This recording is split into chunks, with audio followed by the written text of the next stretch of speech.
Hey everybody, this is Rustin Rose with Metalholic Magazine and Access Entertainment. And let me tell you something, tracking down Adelitas Way frontman Rick DeJesus has been a bit of a challenge this year. But we finally managed to set the man down and talk to him a little bit about everything going on in his life, and he's got quite a bit on his plate.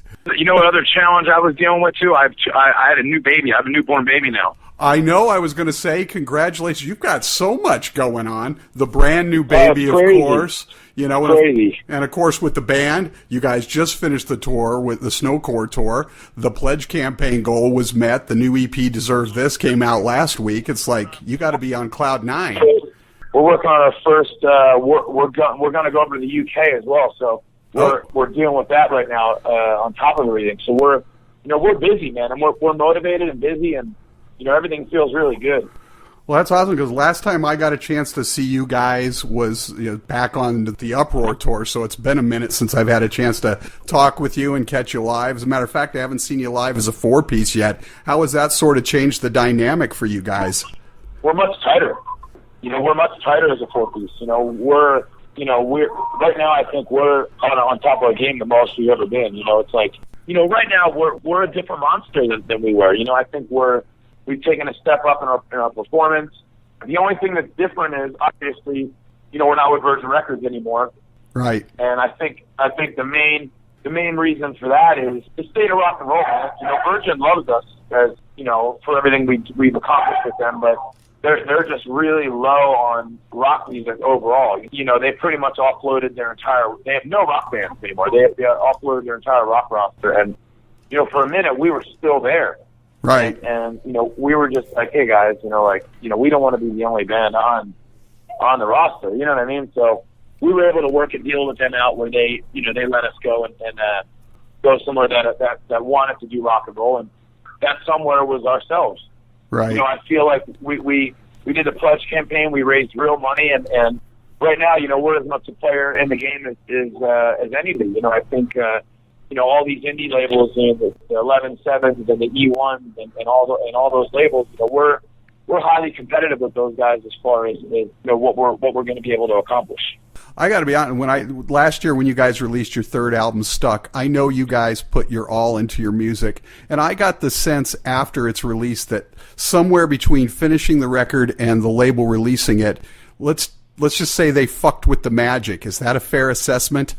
Yeah, man, they were in our face. The people don't realize the battles that go on behind the scenes. I think there was a lot of battling going on with that album. I mean, it's we turned in the first version of the record and the label didn't accept it. They were like, this is because it was very heavy. The first record we turned in of Stuff was nowhere near as I don't want to say poppy, but it was the poppiest song on the record was Keep Me Waiting. Right. And they just didn't accept it. They were like, we're not going to put this out.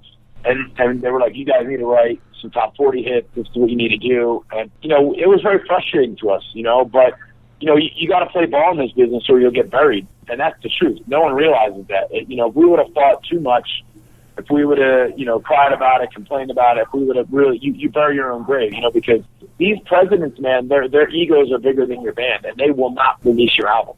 If you go to war with them, because I did go to war with them quite a bit on this record, on the Stuck record, and it hit a point where they were just, it got to the point where me, my management, my team kind of looked around and said, we're about to make things way worse for ourselves. You know what I mean? Right. And at that point, we worked so hard on so many aspects of Stuck that we just wanted to make sure that it came out.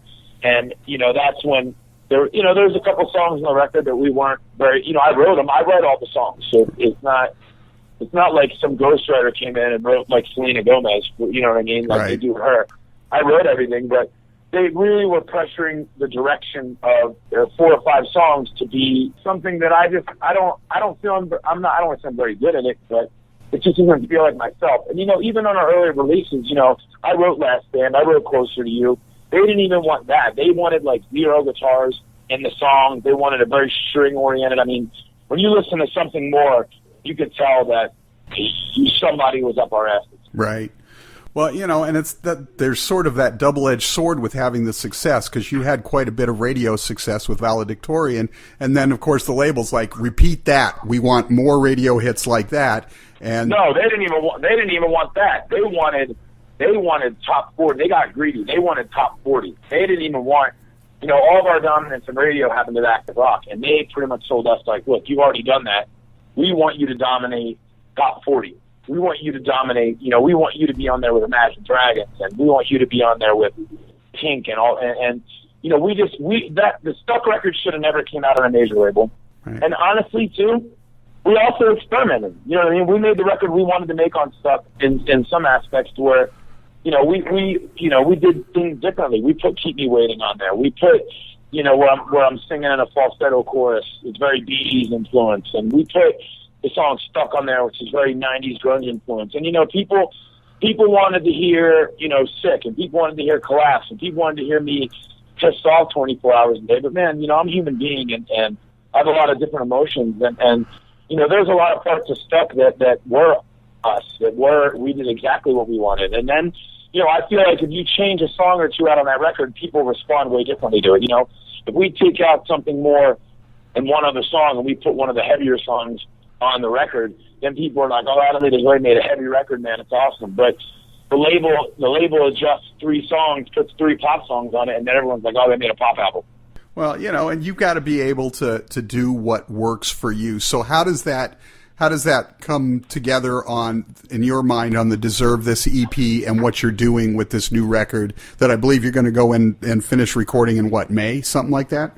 Yeah, well, we just do what we do, man. I don't.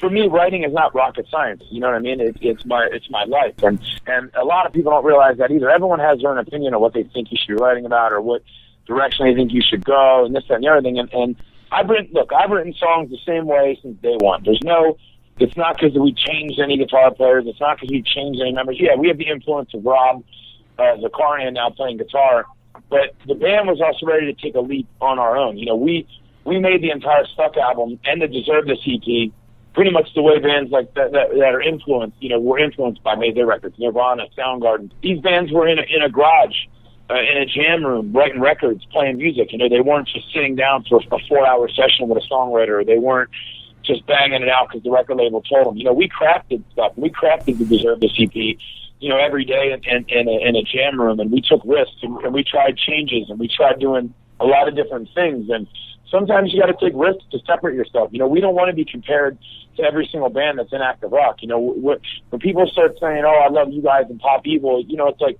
we want to be our own thing. Look, we respect Pop Evil, but we don't want people telling us we sound like them. You know what I mean? So right. Maybe we went to the extreme on a certain front to start creating our own sound. And I think us having an identity is very important to us. And I think you can hear that on the Stuck album and on the Deserve This EP. And look, we had #1 hits. We've done that whole thing, and I hope we have more, but we're not going to put our whole career and every single song we make, based on, getting on the radio and it's hard to explain where we are, you know what I mean? We've been doing this for 10 years and we want to create whatever legacy we can in music at this point, because it's the hardest time to create your legacy ever, man. It's people just don't appreciate music the way they once did, and we're trying to just be happy with what we're making, and that's what this next record's all about, and that's what the Deserve This EP is all about. And we're trying to just go back to having fun and enjoying the process, man. And it's kind of shitty when you're making a record and somebody has, money on their mind, and we don't get any of that money. So for us, it's like, we're handing over a record for somebody else to make millions of dollars off of.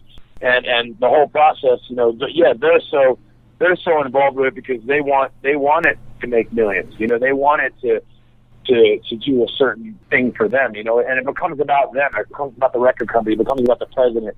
It doesn't become about what Adelitas Way is trying to accomplish, for themselves. Well, and the whole dynamic has changed. Like you said, when I was growing up, it was all about the mystique of the rock star. In this generation, it's all DIY, and it's personalization, getting to know your fans. And what better way to do that than to actually get the fans support what you're doing up front and be involved in it, like the Pledge campaign and hitting that goal. Pledge also allows you to have freedom, man. It's like we're tired of answering to to guys in suits who are 55 years old who are trying to tell us what kind of records to make. You know, it's like when I got in this business, I didn't even know who a record executive was. I didn't even know what a label was. You know, like the first couple songs I wrote them because I was emotional or I felt a certain way, and I got back to that, man, and you know, I lost sight of that a little bit on the Stuck album. In some places, you know, some songs are very personal. Some songs I can't believe people didn't respond better to. You know, like when the songs, like for example, the subtitle song, the song Stuck. You know, that's one of the most personal songs I've ever written, and that song came from the same way I've written all my hits in the past, and that song came from someone very deep within myself, and the lack of response, even from, you know, critics onto fans, I was a little shocked on that a lot of people didn't connect with that song more. Right. Know? I also don't think the record got a chance, if I'm being honest with you. You know, people say that stuff underperformed, but we pretty much self-released the album, you know, and when you self-release a record and sell 20,000 records, that sounds pretty damn successful to me, you know what I mean? It's like the record company pretty much wiped their hands clean with us right after, you know, they realized it was harder than they thought to get a top 40 hit with a rock band. You're continuing to, as you mature as a person, you continue to evolve as a writer, and that's going to show up in your writing too. Bands can't stay identical forever. You have to grow. That's part of the process. Of course, I'm also a lot older now. You know, I'm not a little kid. You know, it's like, you know, when I was writing our first records, I was a 20-year-old kid in love. You know, and you know, courting my wife to be my wife. And now I'm a 31-year-old man with children, and you know, you just write about different things. So right. You know, I feel like we're connecting with an older audience now than some of the younger audiences, right, that we connected with when we were younger. Now we have more.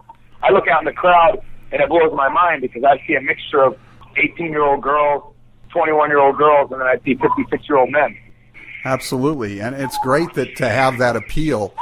So I know she wants your attention, so I'll just ask you a couple more questions before we get out of here. After working with Nick, I'm going to butcher his last name, Raskulenitz. There you go. On Stuck, you guys recorded the EP at Johnny K's Groove Master Studios with Matt Dougherty, I believe. You've used a different producer on each recording. How big of a role does the producer play on Adelitas Way's records? Well, there's two reasons that we did that. Reason number one is we always want to show everyone that producers are there to make sure your record sounds great, and producers are there to make sure you capture the band's, you know, the band's moments. You know, producers don't make bands. Right. No producer made my band, and you know, we do it with different people for reasons. We want to try new things out. We're still trying to capture our sound, but also it shows that no one makes us. You know what I mean? We sound the way we sound because of us. You know, and we're just trying to find a producer that helps us capture exactly what we're striving for. And what we're striving for is, I want our records to sound like the records I was influenced by growing up, the Nirvana records, the Zeppelin records, the STP records, the Soundgarden records. You know, they sound like a band. Right. You know, it sounds like, you know, 5 musicians playing together. And, you know, that's what we try to capture on the Deserve This EP and on Stuck, you know, and we're still trying to perfect that sound. Matt did a great job with, you know, with helping us think outside of the box, but also capturing the organicness of our performance. Because one of the big things that people rant and rave about with our band is our live show. And people are always like, man, you guys sound better live than you do on the recording. You guys sound better this way. And you know, it clicked in us that we have to make our recordings sound almost like we sound live, you know?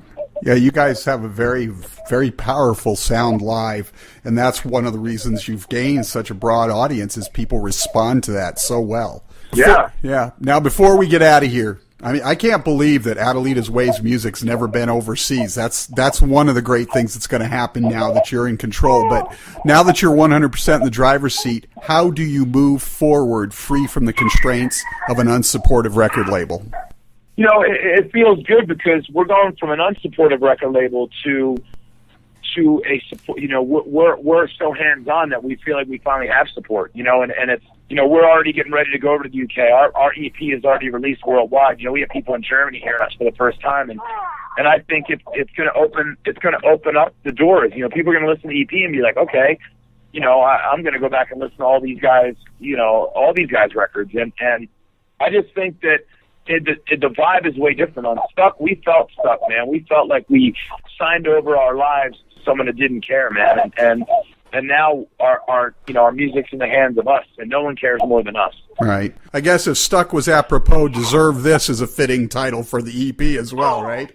So. Oh, yeah. You know it. Rick, thank you so much for taking the time and sharing a few moments with your daughter with me. Look forward to the full album coming out hopefully sometime this summer. Oh, I can't wait, man. Keep fighting the fight for rock and roll, and I'm glad I got through this with all the attention. All my girls are trying to, my girls are selfish. They want, when I'm home, they want my time fully. They're like, Dad, you're not working. I completely understand. Go enjoy the family time, and we'll see you on the road.